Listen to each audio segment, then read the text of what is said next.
Hey everyone! Some light housekeeping before we start. First of all, don't forget to check out our upcoming events.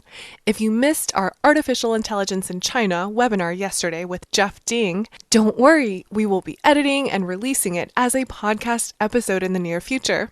But most of our events won't be recorded, so you'll just have to sign up for our mailing list at techbuzzchina.com to get notified. Don't worry, we only send out emails weekly, if that. We're pretty low volume email people. Our Extra Buzz newsletter is only every other week, which means you should definitely sign up for it if you haven't. But just in case you haven't gotten around to it, don't forget that we have another happy hour on China Esports next Thursday, May 28th from 6 to 7 p.m. Pacific Daylight Time.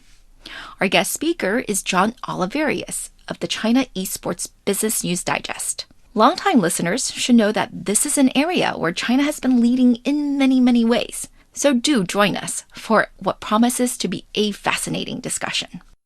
Our big announcement, though, is that we, and especially Ray, are working on a special project for the next few weeks, so we'll be taking a break from our regular format. To be clear, we're still publishing episodes, but they'll be a little different from what we typically do and be more of an interview format. It will be a bit experimental for us, since we're used to doing all of our own research and writing, but we hope you like it. Either way, let us know your feedback. Yep. We love feedback and reviews. Another reminder that we're still looking for more reviews on the Apple App Store. Send us a screenshot of your review, and yes, past ones count as well, and we will gift you a free 3-month subscription to our Extra Buzz newsletter. Just email us at rui@techbuzzchina.com. And now, on to the main program, which is, once again, you guessed it, on the most highly valued tech startup in the world, ByteDance. We started writing this episode before the big news announcement this week, which was ByteDance's hiring of Kevin Mayer, previously the head of streaming at Disney, to become the company's COO. More importantly, though, Kevin will be the CEO of TikTok, which is a role that Zhang Yiming, ByteDance CEO, has been looking to fill for many months. It is such a big hire for ByteDance and really propels the company into the big leagues. If anyone was ever in doubt, that is. Well, we say that with a healthy sense of irony because we kinda were. A year and a half ago, we did an episode on ByteDance and decided that it was really richly valued at $75 billion. Because that meant, by our estimates, that the overseas business was already valued at $25 billion. And at that time, that was really just TikTok. And TikTok wasn't quite the phenomenon it is today. Nothing else was really working. Definitely not internationally. Well, I wouldn't give ourselves too much grief because it really was a big, huge headline number at the time, and it was given by one of the most generous check writers of all time, SoftBank Vision Fund. But by now, it is pretty clear that ByteDance is no WeWork. There is definitely no imminent 16x write-down for this unicorn. As for write-up, well, let us know what you think after hearing today's episode on ByteDance's many video efforts in China. Is this the next Centacorn? $100 billion company? According to Bloomberg, the private markets are already valuing it as such.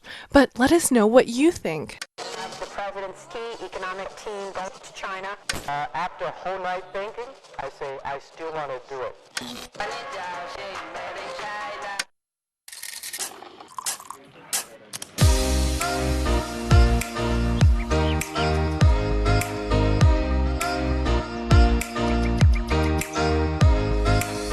Hi everyone, we are Tech Buzz China by Pandaily, powered by the Sinica Podcast Network by SupChina.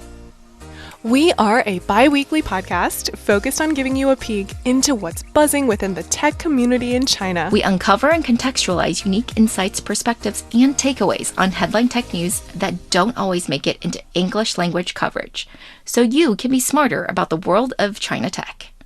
Tech Buzz China is a part of pandaily.com, an English language site that tells you everything about China's innovation. I'm one of your 2 co-hosts, Rui Ma. And I'm your other co-host, Yingying Liu. We'd like to acknowledge our partner, SupChina, creator of the Sinica Podcast Network. In addition to Tech Buzz, you can also find Sinica, which covers current affairs. And we are also proud to be partnering with Financial Times' Tech Scroll Asia, a newsletter on Asia tech news from one of the best publications in the business. Go to ft.com/tech-scroll-asia to sign up today. Finally, as always, if you enjoyed listening to our podcast, please leave us a review on iTunes or whatever other platform you use. We'll gift you 3 months of extra buzz if you do. Send us a screenshot to rui@techbuzzchina.com.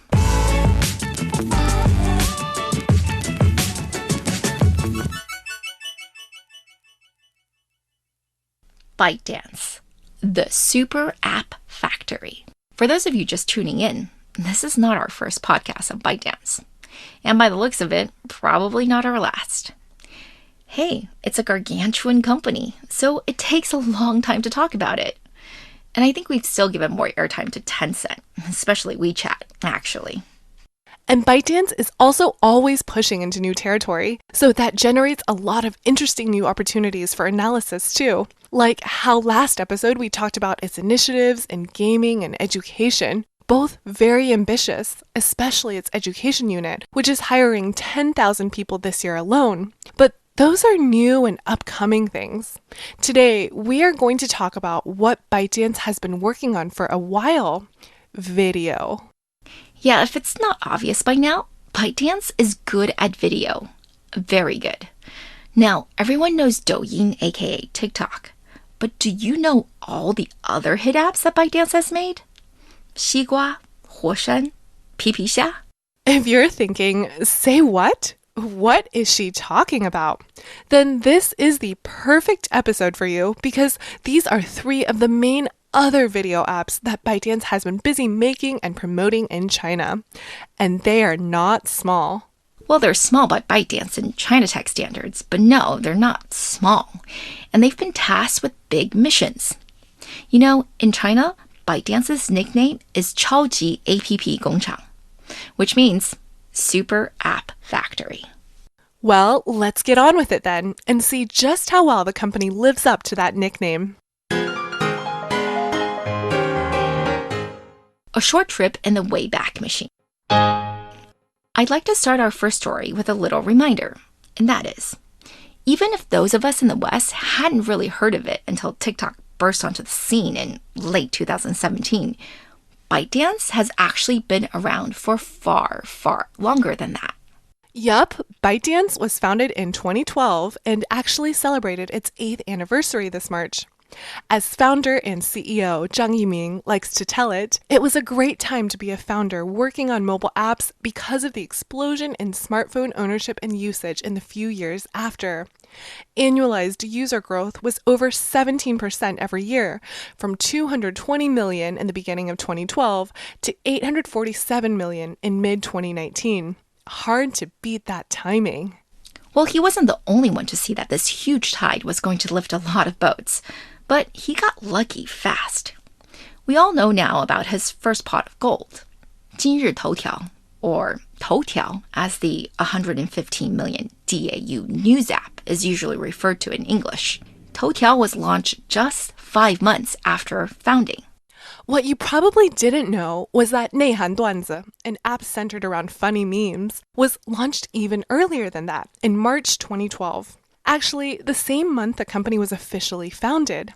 And we bring it up because we'll also be talking about it more later today. And if the app sounds familiar, it's because we covered its shutdown for our very first episode in April 2018. That's right. It's literally the very first thing we ever talked about on TechBuzz. That was ByteDance being forced by the government to close down 内涵段子. We have so much 缘分 with ByteDance. Only back then, we referred to the entire company as 头条 because actually pretty much everyone in China tech did at the time. Really, do a search and see for yourself. ByteDance wasn't known for too much more beyond these 2 apps at the time, and 头条 was the much bigger deal and could basically describe the whole company. I mean, I can't even remember at this point if I knew it was called ByteDance or not. Not important. The point is, you see how even in its very first 6 months of existence, ByteDance had launched not one, but 2 apps that would become very popular in the next following years. That's right. From the very beginning, it was willing to experiment and expand quickly. This will become really obvious from the rest of the episode, which is really all about how they're not content to just take home their one massive video win in Douyin and live off that. Nope, they're going after everything in video. Absolutely everything. Yep, so let's go forward in time a bit and take a look at what they've done. Let's take a look at TikTok's siblings. Because if it's not obvious by now, ByteDance has many children.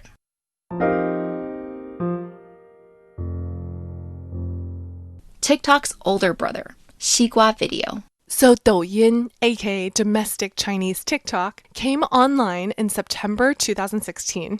But 4 months before that, in May of 2016, ByteDance's star news app, Toutiao, launched a new video functionality simply called Toutiao 视频, or Toutiao Video. A little over a year later, when it had broken 10 million DAU, it was upgraded into a separate app and renamed Xigua Video. 10 million DAU and 100 million users, according to the company. Now, that would be very impressive if it were completely standalone.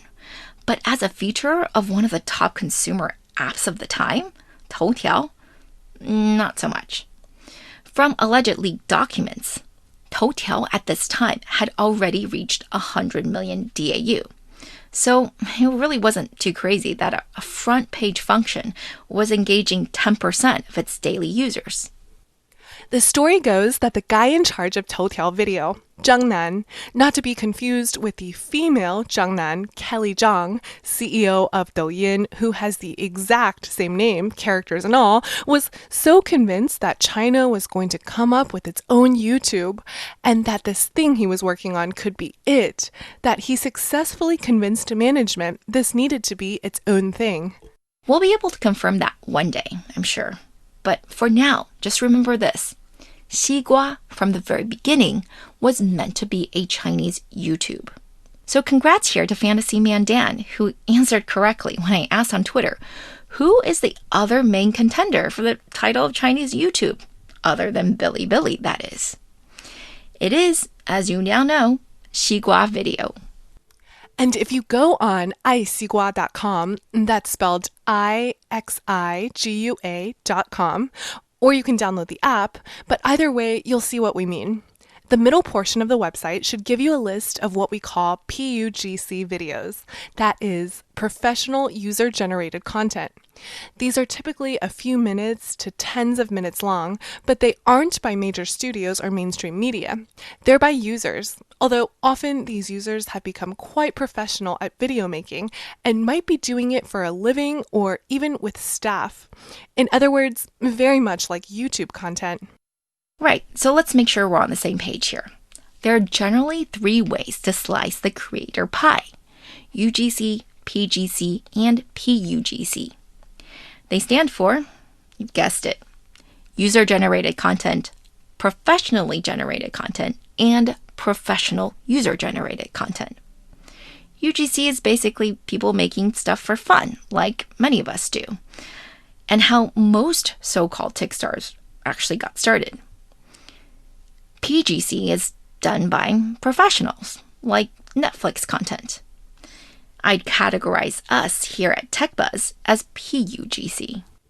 And in China, for a long time, PGC dominated, especially in the early years when the overwhelming majority of internet users simply wanted to watch PGC, and rights were super cheap to acquire, if you bothered to acquire them, that is, because you could always just straight up pirate.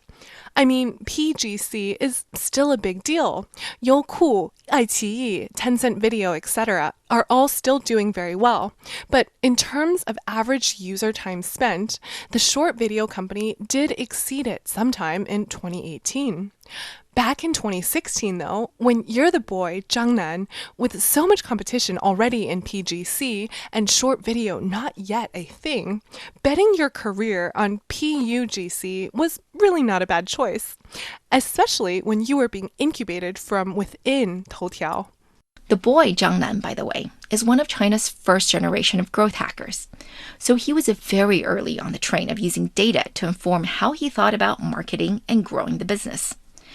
And pretty soon, like we said, Xigua had a very respectable trajectory.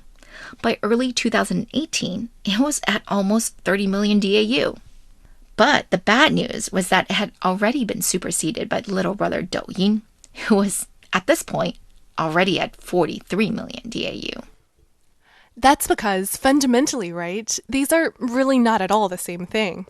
Douyin, at this time, was still only for 15-second videos. It wouldn't fully open up to longer videos until 2019.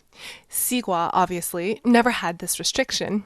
And in fact, according to the 2018 Jinmiaojiang, or the Best Moment Award organized by Xigua, the average length of videos with more than 1 million views on its platform was 4 minutes. Think about how much content needs to go into 4 minutes and how high of a barrier that is for most creators, even today. Which might explain why, despite a lot of effort, Xigua only has about 50 million DAU at the end of 2019. That's right. After 4 years, when Douyin was getting close to 400 million DAU, Xigua was only enjoying a fraction of the traffic of its younger sibling. I mean, this was pretty obvious well before 2019. In 2018, Xigua had already realized this problem and was itching to try new things, like long-form content. We didn't cover this on Tech Buzz when it was announced, but it was a big deal at the time. You see, in August 2018, Xigua announced that it was going to pour over $500 million into original content for its platform, including interactive, mobile-first game shows that were going to be at least partially decided by audience input. Sounds clever, right? Well, we don't know exactly why, but it was not successful. I'm pretty sure that $500 million never got spent in full. Not on content creation, anyway. I mean, if you try to search for Xigua's original content on Douban, one of China's top review sites, you won't even see a single user review. I think Xigua figured out pretty quickly that creating content is just not the same as distributing or publishing it. Which is why, of course, Xigua's recent efforts have been mostly on acquiring or licensing content, instead of trying to make it from scratch. Yeah, not everyone can make hit original content like Netflix, and even Netflix is still mostly licensed content, which is why Xigua has been buying up rights for the last 2 years for a bunch of classic TV shows and top animations, as well as foreign content like BBC. It's not given up on original content, of course, but it's gotten smarter about how to go about it. Remember how everyone made a big deal out of that ByteDance acquiring the rights to that one comedy movie, Lost in Russia? It was supposed to hit theaters on Chinese New Year's this year, but couldn't because of COVID-19. Well, as we explained in episode 60, the $100 million that ByteDance paid wasn't just for the movie. That movie wasn't even projected to do very well. It was actually part of a longer, ongoing relationship with the studio behind the movie and all their future projects for the next 2 years. And also, as we explained in the episode, it worked. Kind of. Xigua shot to the top of the free apps chart on iOS for a week. In February, it hit over 50 million DAUs. If you go to Xigua's App Store download page, or its webpage nowadays, you'll see that long-form, professionally produced video is prominently featured on top. In fact, its current slogan is 万部大片随心看, which translates to 10,000 big flicks, watch as you like. If we go back to interviews of Jiangnan from 2 years ago, when he announced a strategy about creating content, you'll see that what he actually said was that short video was a great way to showcase and convert users to long-form video. 短代长. That is, he observed the following user behavior. People would watch promotional short videos, maybe film clips or something like that, and then go on to search for the film or TV series and watch that in its entirety. So think about it. If you're ByteDance and you're fighting for people to stay on your platform, you obviously don't want to stoke people's interest in something and then have them spend the next 2 hours or even 50 hours if it's a TV series on another platform like iQIYI. And it's not just time, it's also money. The willingness of Chinese consumers to spend money on content has increased exponentially over the years. Both iQIYI and Tencent Video hit 100 million paying subscribers in 2019, making them the second and third largest paid video streaming services in the world after Netflix. It's important to note, though, that both are still running huge losses as well. But for ByteDance, it could just be that this is just not a category it can concede without a fight, especially when the field is pretty evenly distributed between the BAT. Now, long-form video content is way too core to the consumer internet content experience for ByteDance to give it up. And don't think it's given up on PUGC either, which was its initial intention. Astute Chinese netizens have long noted that Xigua has been luring Bilibili creators to go onto their platform instead, promising greater exposure, higher revenues, etc. And lots of Bilibili up主, as soon as they were no longer under exclusivity, have gone over, although to mixed success. There has been some flow the other way, too, so it's not like Xigua doesn't have any homegrown talent, but Bilibili still has the far deeper talent pool, and that probably won't change anytime in the immediate future. Fast forward a few years, though, who knows? It's still a very dynamic space. Meanwhile, Xigua has other enemies to worry about. WeChat has banned Xigua videos since March 2018. Lest you think that was just an unwarranted jerk move, it did also ban Tencent Weishi, its own sister product, at the same time, mainly because of new rules on online video. But unlike Weishi, Xigua and Douyin and Alibaba products, of course, have remained difficult to access from within WeChat. Don't worry, though. ByteDance doesn't intend to let Tencent get away with this. There have been plenty of lawsuits filed in both directions. I'd say that Xigua's prospects are still not clear at this point. It's tried a bunch of experiments, like launching and recently relaunching a live streaming quiz show, yes, much like the now defunct HQ Trivia. And while, yes, it is a 50 million DAU app now, some third-party stats show that its retention is pretty poor. Douyin 30-day retention is nearly 30%, but Xigua is hovering at 12%. Again, the products aren't comparable, but the team must feel some pressure, especially when the market in China for users and user time is so competitive and so expensive. And on top of that, this March, Zhang Nan was named to be the head of Feishu, ByteDance's enterprise messaging and collaboration software product, aka its Slack clone. English name, Lark. He will be reporting to the original head, who's probably going to be focusing on globalizing ByteDance, along with the CEO, Zhang Yiming. Good for Zhang Nan, I guess, but that's also a highly competitive space. And this does introduce some discontinuity for Xigua. But then again, after having had the same team fiddle with it for 4 years, maybe what Xigua needs is some new blood. Who knows? We'll see.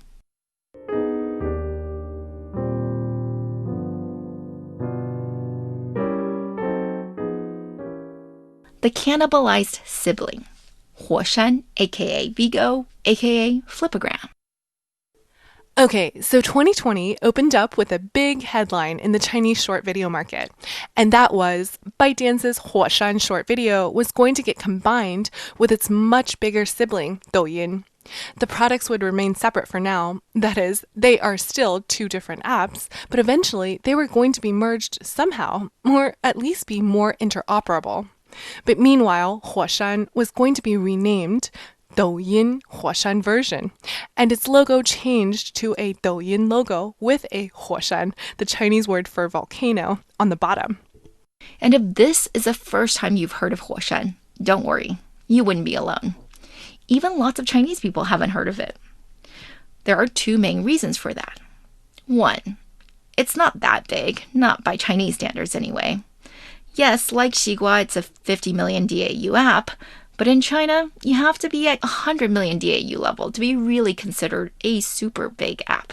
But the second reason, and probably the more important one, is that it started off targeting rural China for its users. We're talking about past fifth ring, below third-tier city China. No wonder then that basically everyone refers to Huoshan as ByteDance's answer to Kuaishou, the original short video app, which also started off really appealing to the 1 billion people outside of rich, urban, coastal China. And while you can't download the app if you're outside of China, you can get some idea of the popular content on there by going on their website. And today, when we looked, the top-ranking video was this young guy in a doctor's coat making a 40-second rhyme about what herbs to put in your summer tea. Goji berries, what else? As one Zhihu post put it quite succinctly, Huoshan is for slightly older, less hip people. Douyin is for playing around, whereas Huoshan is for living a better life. Okay, that's an exaggeration, because Huoshan definitely has a lot of stupid funny videos as well, but it does try to promote quote-unquote useful videos. I mean, that's literally one of the leaderboards they keep track of. Okay, I watched some of these, and I did not think they were at all useful, or even made much sense, but I am not the target audience. You see, Huoshan launched in April 2016, earlier than Douyin, earlier than Xigua, and it was specifically meant for rural China. Very logical when you consider that Kuaishou was making waves in China tech around this time. People were really starting to look at rural China seriously, and 2016 was the year of video, as everyone got into live streaming. If you don't remember all that, go back and listen to our episode 55 on Kuaishou, which explains all of this in detail. The point is, ByteDance took this all very, very seriously. And Huoshan was even more 接地气, or down to earth, than Kuaishou in many ways. For example, they did a major product launch from the backyard of one of their farmer influencers. They made it very clear that they were looking for content just like this. Ordinary people sharing their ordinary lives, capturing fish, selling fruit, cutting hair, what have you. And they were willing to pay people to create it. Huoshan very early on allowed for tipping in-app through virtual currencies, which was something all the live streaming platforms already did, but in order to cold start the ecosystem, in 2017, they announced a $150 million subsidy to incentivize creators to create. So, as long as your short video fit Huoshan's quality and originality criteria, you could get paid. It wouldn't be a lot of money, but for rural China, even small subsidies of a few dollars were meaningful. Which is why, even today, some people remember Huoshan as, oh, that video app where you get paid for uploading videos. All seemingly good intentions. But in 2018, both Kuaishou and Huoshan got called out by state-owned media CCTV for having inappropriate content on their platforms. That content? Videos glorifying teenage motherhood. Now, this was a big deal. In fact, the apps were taken off of the app stores. But after public apologies and promises to better moderate their content, the apps were both allowed back. We highlight this because later we will talk about an app that wasn't quite so lucky. Huoshan, by the way, does exist internationally. It's known as Vigo Video. Actually, it used to be Flipagram. Yes, remember Flipagram? Video creation app that was once considered a serious threat to Instagram? It was sold to ByteDance at the introduction of Sequoia, their mutual investor, for an undisclosed amount and apparently rebranded as Vigo. Anyway, you can download it for yourself to see that it's not that different from TikTok, except it has barely anyone on it. The main difference is that here there is a flames function, redeemable for cash, just like in 火山. Or should I say, 抖音火山版. I scrolled through a bunch of creators and finally found a few with flames next to their name. But all of them were in developing countries. None in the US that I could find. So there you go. I guess they've kept that part consistent.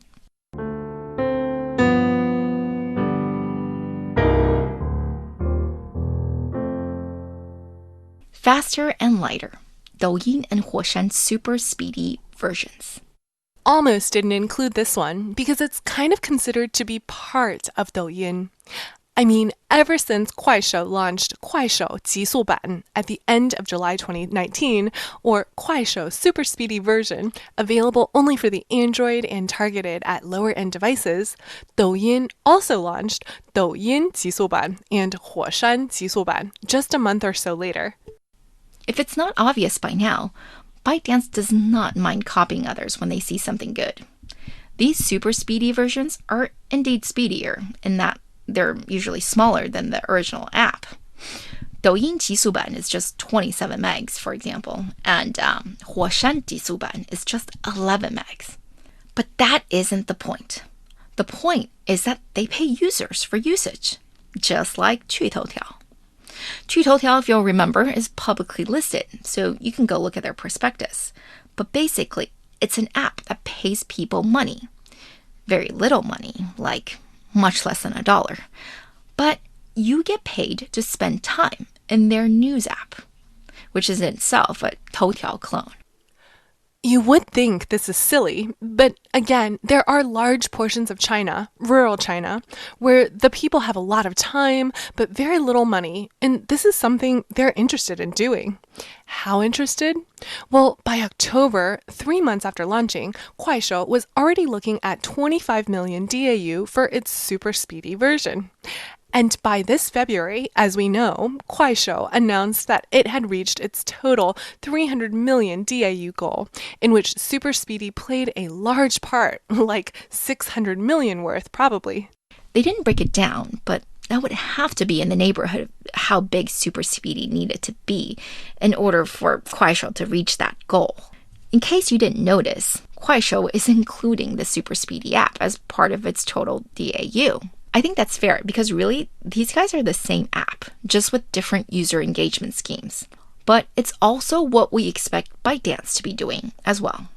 So when you see Douyin and 火山 numbers, unless otherwise stated, I think it's pretty safe to assume that they're also summing in the super speedy versions in there already.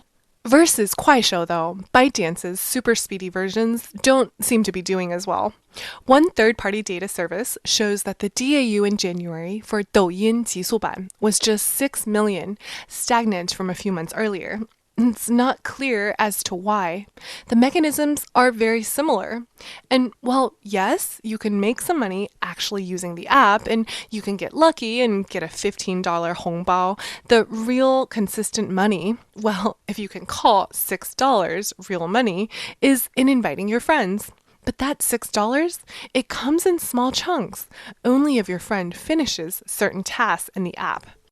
I know there are many of you who think this kind of business model is ridiculous and does not demonstrate any kind of true product market fit.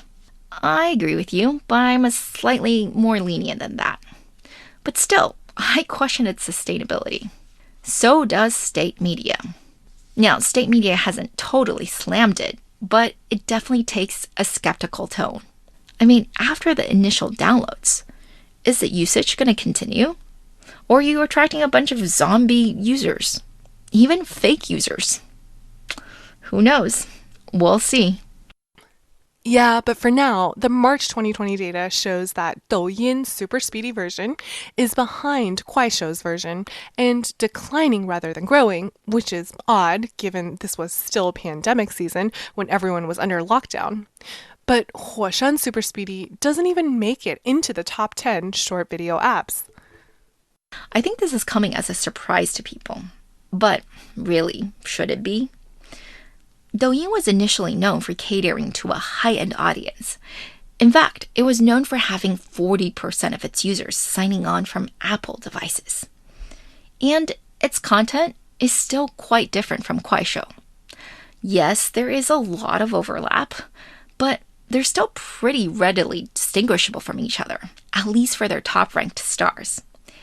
And if there's anything we've learned over the past few years, it's that rural China is just very, very different from urban China.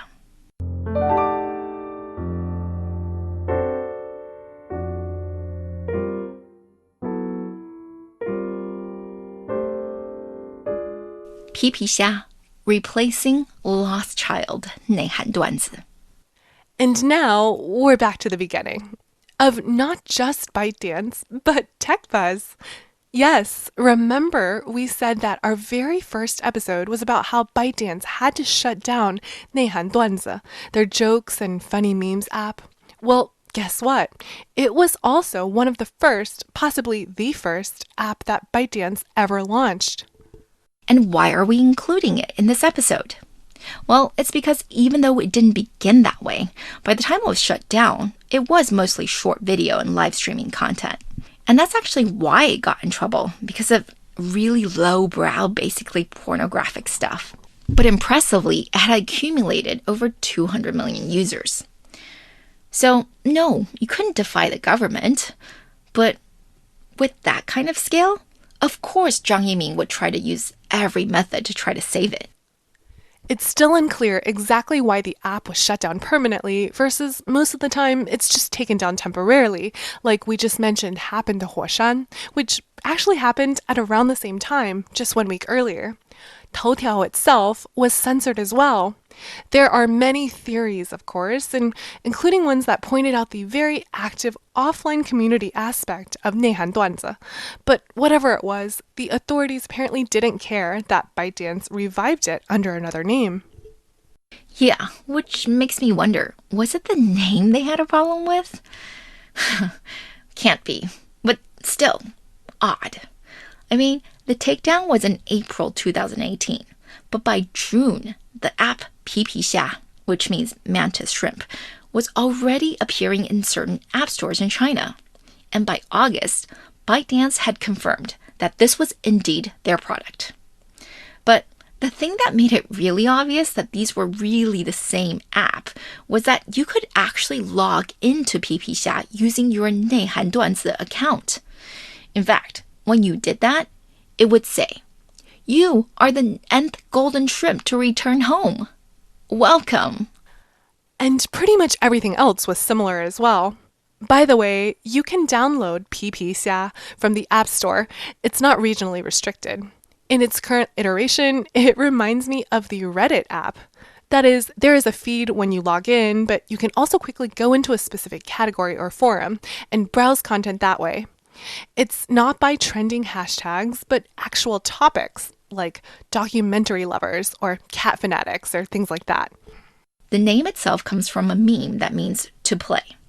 So most of the content is indeed very lighthearted.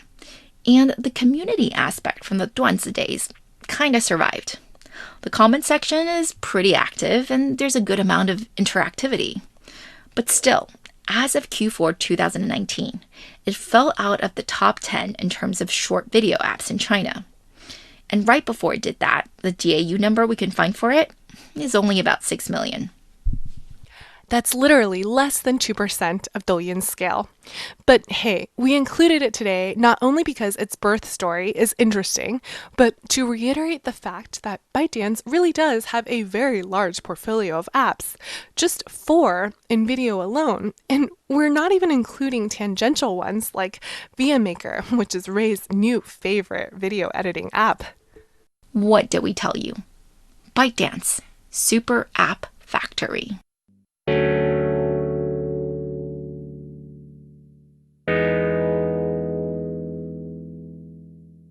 Wow, okay, so that ended up being a pretty long explanation of ByteDance's video apps. And to be honest, we're not sure we've got them all. I mean, we're always finding out that they're registering this and that company and launching this and that app. You don't pay attention for a week and something new happens with this company. We're pretty sure we got all the noteworthy ones though. And like we've said before, Now that business data is a lot more transparent in China, reporters are pretty good about catching new launches. It's nothing like how it was before. But to recap, we spent the bulk of this episode on qigua, which means watermelon in Chinese, and it is ByteDance's long-form video app. It started off trying to be China's YouTube, which means going after PUGC content of more than a few minutes long, not the 15-second videos that initially made Douyin popular. But it's struggled to be anywhere close to Douyin's scale and has begun expanding into original long-form content creation 2 years ago.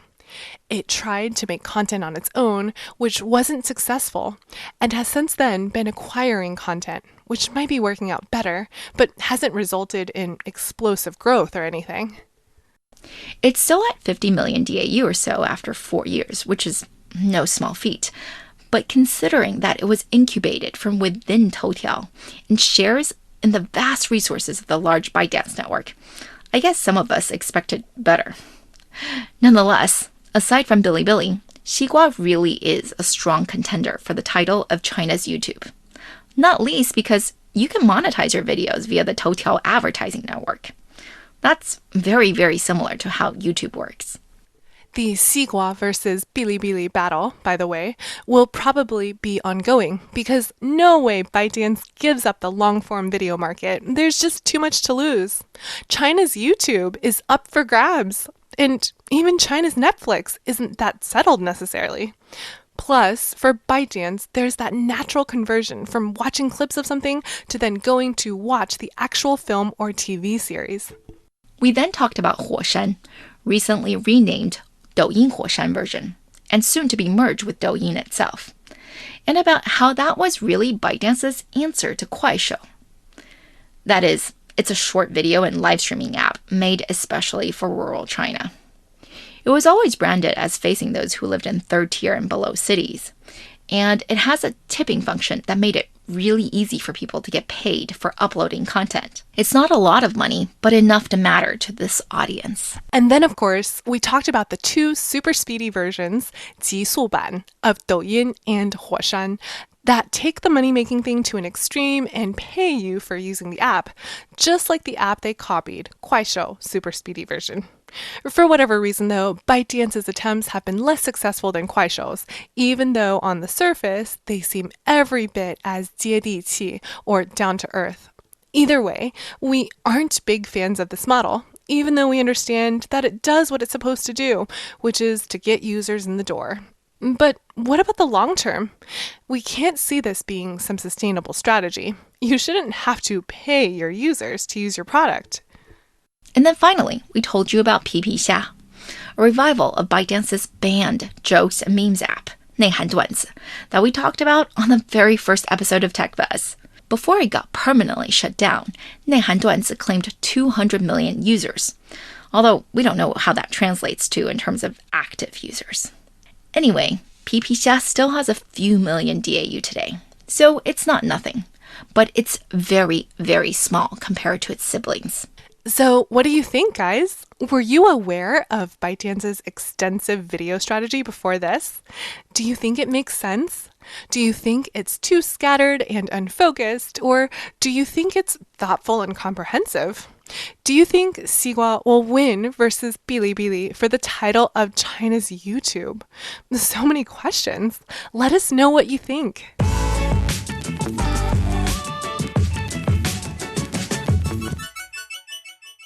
Okay, that's all for this week, folks. Thanks for listening, and don't forget to write us that review for your free Extra Buzz subscription. Have any questions? Email us. We really enjoyed putting this together, and we are always open to any comments or suggestions. You can find us on Twitter at ThePandaily, at TechBuzzChina, and my personal Twitter account is RUIMA. And my Twitter is spelled GINYGINY. Tech Buzz China by Pandaily is powered by the Sinica Podcast Network on SupChina. Pandaily.com is an English language site that tells you everything about China's innovation. Our producers are Caiwei Chen and Kaiser Guo. Thank you for listening.